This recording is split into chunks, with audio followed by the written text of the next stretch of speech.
Assalamualaikum warahmatullahi wabarakatuh. Saya Muhammad Skifatul Rahman dari Prodi Ilmu Komunikasi Fakultas Ilmu Sosial dan Politik Universitas Muhammadiyah Palangkaraya akan mempresentasikan tentang alam pikiran manusia dan pengembangannya, yaitu Natural People's Talks and Their Development. Untuk mempersingkat waktu, kita langsung aja masuk ke pembahasan yang pertama, yaitu pengertian IAD. IAD atau ilmu alamiah dasar, sering disebut ilmu pengetahuan alam, yaitu IPA. Dan ada yang menyebut ilmu ke alam yang dalam bahasa Inggrisnya yaitu natural science atau science. Kata tersebut dalam bahasa Indonesia disebut science. Nah, IPA atau ilmu pengetahuan alam kita telah mempelajarinya mulai di SD, SMP, SMA, bahkan kuliah pada saat ini.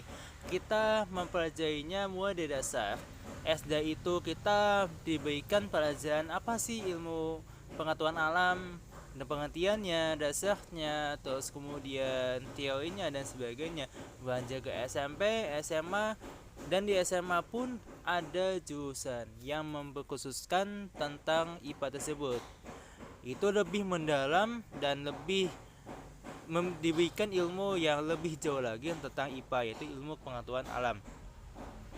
Ilmu pengetahuan yang mengkaji gejala-gejala dalam alam semesta ini, termasuk bumi yang terbentuk, dengan menggunakan konsep dan prinsip ilmu dasar.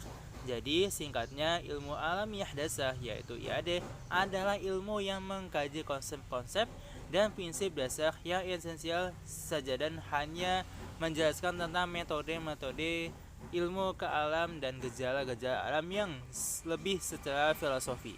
Contohnya seperti biologi, fisika, dan kimia. Ketiga ilmu tersebut juga memiliki turunan lagi. Jadi biologi, fisika, dan kimia itu nggak cuman hanya biologi, nggak cuman hanya fisika, nggak cuman kimia, akan tetapi dari biologi juga ada turunannya, fisika juga ada turunannya, kimia juga ada turunannya, ada bagian-bagiannya. Biologi itu belajar tentang ini, fisika juga tentang mempelajari kecepatan, kelambatan, dan sebagainya. Kimia juga akan mempelajari tentang alat-alat kimia atau membuat suatu zat yang bisa digunakan oleh hewan hidup ataupun tumbuhan-tumbuhan. Kita masuk ke pembahasan yang kedua adalah hakikat rasa keingintahuan manusia. Hakikat manusia adalah makhluk yang kuat. Ada juga yang menyebut hakikat manusia adalah makhluk yang sempurna. Ada juga yang menyebutnya makhluk paling cerdas dari semua. Itu menunjukkan bahwa hakikat manusia adalah makhluk yang positif. Kemudian hakikat manusia sebagai makhluk yang bertanggung jawab, sesungguhnya hakikat manusia adalah makhluk yang bertanggung jawab atas tindakannya, dan manusia juga diberi naluri. Naluri adalah semacam dorongan alamiah di dalam diri manusia untuk memikirkan sesuatu serta menyatukan suatu tindakan. Yang keempat adalah hakikat manusia dalam wujud dan sifatnya. Mengenai wujud sifat hakikat manusia yang tidak dimiliki oleh hewan akan dipaparkan oleh paham eksistensialisme dengan tujuan agar menjadi masukan dalam membenahi konsep pendidikan.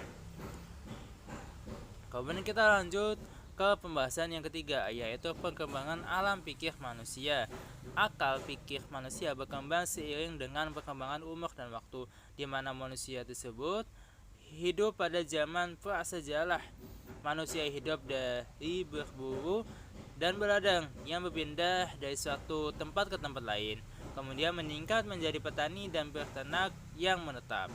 Sampai pada abad 20 dikenal metode kultur jaringan, di mana memperbanyak tanaman dapat dilakukan dari satu helai daun atau sepotong ranting yang masih muda untuk menghasilkan banyak tanaman.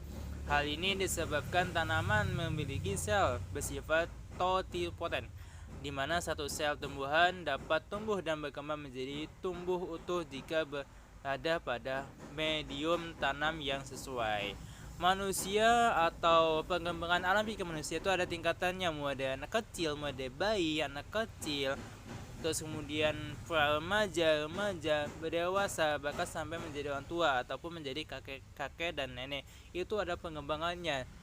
dari awalnya nggak bisa berpikir, kemudian bisa berpikir, kemudian di umur yang udah tua itu pikirannya akan lemah dan juga akan menjadi sering lupa.